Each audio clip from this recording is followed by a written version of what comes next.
Hi, and welcome to the Plant-Based Mom. I'm Gina. Okay, let's get started. I'm going to try and make this video as short as possible, but it might be a bit on the long side since I'm combining weeks 4 and 5 together, and these questions happen to be longer. So please bear with me. I'll try to do it as quickly as possible.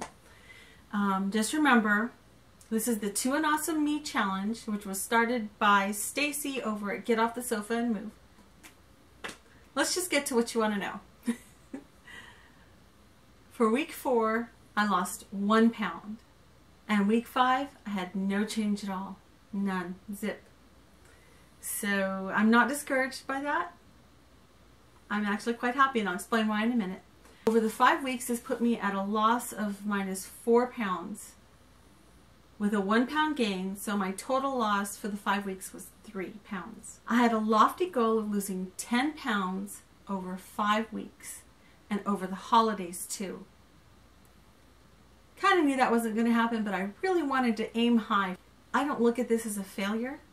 I look at this as a complete over-the-top success for me, as I had a 3 pound loss over the holidays, over Thanksgiving and Christmas and New Year's. Doesn't get any better than that. I did not gain for the first time, I don't know how many years, I did not gain weight over the holidays. That's a win. As for my A1C levels, I had really hoped to report to you.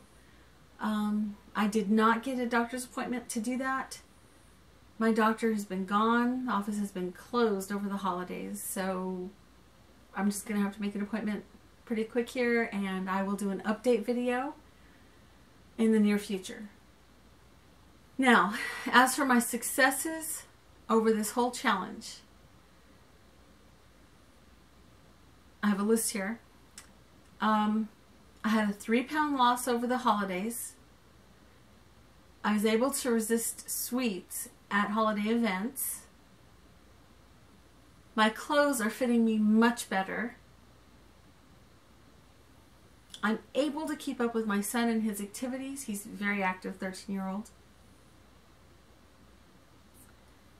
And the best part is my body feels great. I feel happy, healthy, and confident. As for my struggles during this challenge, I could not bring myself to eat salad. I tried. I really did. Okay, another struggle was exercising in the cold. Need I say more? I'm back exercising again. We started yesterday, my son and I. So, exercising during the holidays. Have you ever tried to do that? That was nearly impossible. We were just so busy, so on the go, go, go, company here, going there. I just didn't have time to fit that in. I'm going to have to figure that out for next year. And my final struggle was having a serious family medical emergency. That was difficult. Made me want to quit the challenge and just say forget it, but I didn't. I tried very hard not to use that as an excuse, to cheat, to go off plan. I mean, I did go off plan a little bit because, I didn't have time to make the food I needed to make, to go spend the day at the hospital. I did the best I could overall, and it wasn't bad. I'd say I stayed on plan 75% of the time. Now on to week 4's Q&As. First question is, what's your 5 worst overweight struggles? Number 1, and these are not in any particular order, just as I thought of them. My thighs rubbing together. I've always hated that. It ruined some of my favorite jeans. I'm looking forward to the day where this does not happen anymore. Number 2, my bat wings. We all know what those are, right? You know, the little flab under the arm here. It is so embarrassing to me. I will not even wear a tank top in front of other people. I do wear it to go on my walks in the summer, but that's about it. I don't even wear a bathing suit. Number 3, hiking with my friends. We went on a 4th of July camp out, and we went and explored these caves.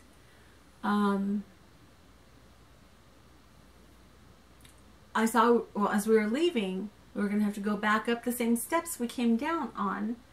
And I hung back because I knew my knees were going to give me a hard time, because these were really high steps and it was a pretty steep incline as well. So I just wanted to take my time just to, you know, go easy on my knees. And someone questioned me about it, and so I just said, no, I just want to, you know, save my knees. And they treated me like I was some old lady or some old fat lady. And they held on to me and they insisted, and it was very, very embarrassing and difficult to deal with.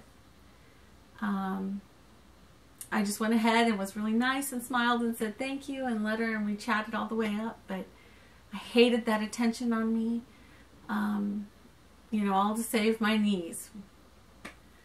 I know she meant well, but I felt like the fattest person on the planet at that point.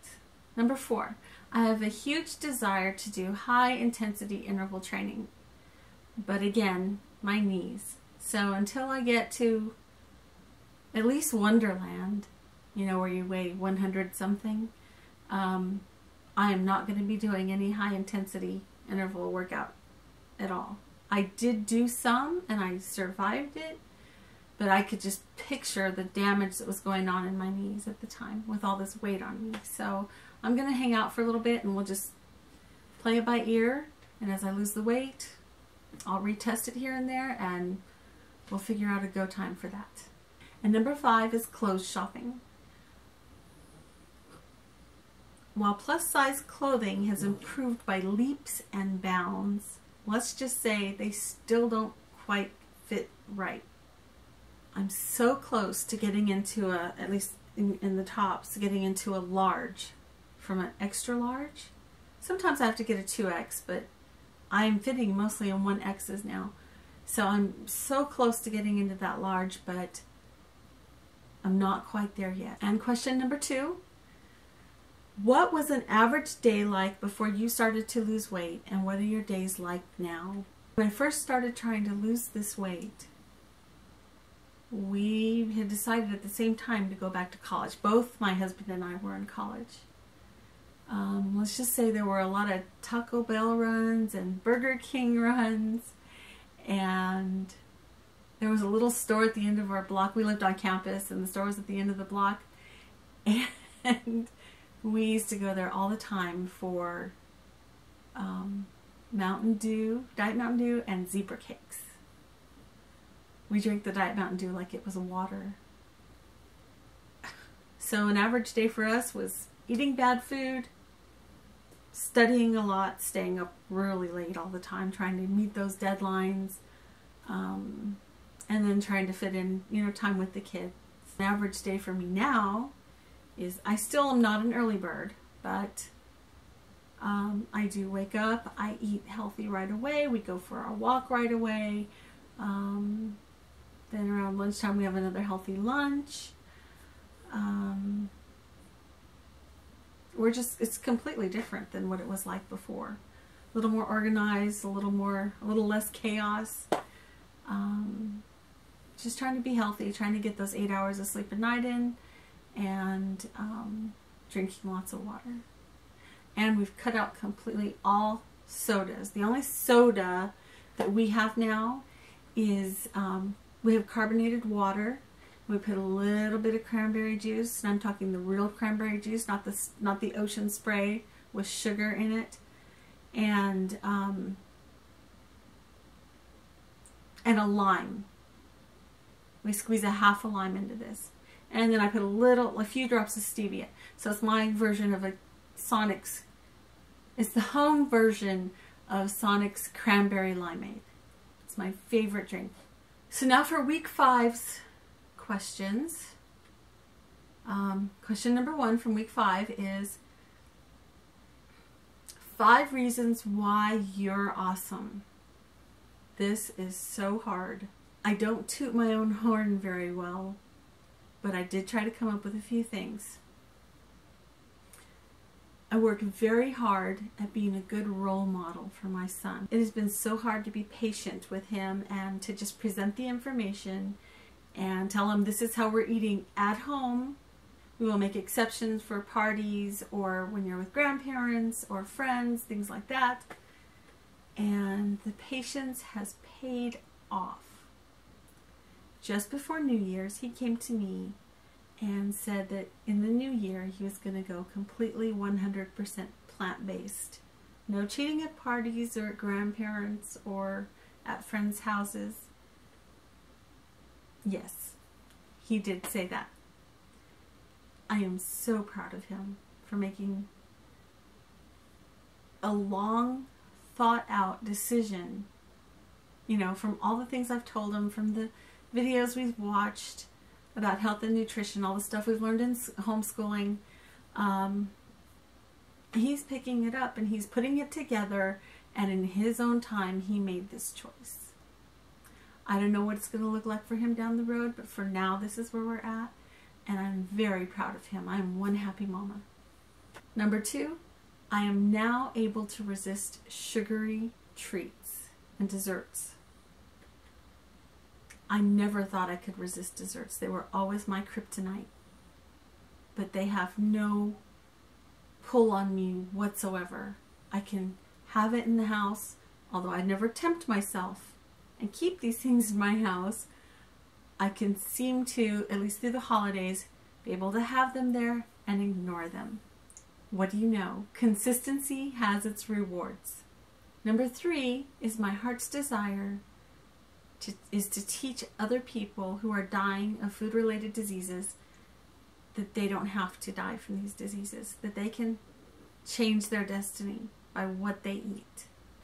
It's been proven that you can reverse type 2 diabetes, heart disease, high blood pressure, countless diseases by eating a simple plant-based diet. I don't want to beat this information into these people, but I'm working hard at leading by example. Even though I'm eating right and exercising daily, my weight loss is very slow. It's hard not to feel defeated. I work hard to maintain a positive attitude, and each day I choose to find joy in the little victories, in the small stuff. Number 5, I am one determined mama. It's out of love for my family. I want to be healthy for me and for them. Okay, question 2. What have you learned through this challenge? Success is in the baby steps. That's what I learned. I may not have lost the 10 pounds in the 5 weeks, but I achieved much more success than I realized. Question number 3. Do you feel this challenge has helped you, and why? Yes, this challenge has helped me greatly. It got me to finally get my act together and put a video up on YouTube, or actually 3 now. This will be the 4th. I've been wanting to do it for a year. I've heard other YouTubers talking about the support they receive when they put their videos up, and that's what I wanted. I wanted support and encouragement and friendships, and that's what I've been looking forward to, but I just never got around to getting the videos made and up. Okay. Question number 4. How are you going to move forward from this challenge? I'm going to keep trying to build a network of accountability and friendships here on YouTube. I'll keep walking and eating a whole food, plant-based, SOS-free diet. And SOS-free means no sugar, no oil, no salt. Basically, I'll just keep baby stepping my way to success. And question 5. How are you going to tackle the holidays? Since the holidays have passed, I'm going to tell you how I fully intended on tackling them, as well as how I actually did handle them. I fully intended on eating before I went to whatever event I was going to. I was also going to bring along a side dish, a vegetable tray with oil-free hummus as a dip, and some whole food plant-based cookies as a dessert for me and my family too, of course. I didn't get a chance to do any cooking or baking. It felt really good to exercise such control over my food. I went home feeling good. No indigestion, no acid reflux, no, that full feeling that you get like you're rolling out the door after you eat. None of that. It's true. Your taste buds really do change after not eating certain foods for a long time. It's almost like the plant-based diet I'm on was like a detox from all these foods. Unless I majorly fall off the wagon, I think it's safe to say that I will not be returning to the standard American diet anytime soon. If you have made it this far, I would like to thank you for sticking with me. I really appreciate it. I'm hoping to have a new video schedule worked out soon, along with my goals for 2017. I know 2017 has many blessings in store for all of us. If you'd like to follow me in my journey, please hit that subscribe button down below, and I'll catch you in the next video. Happy New Year!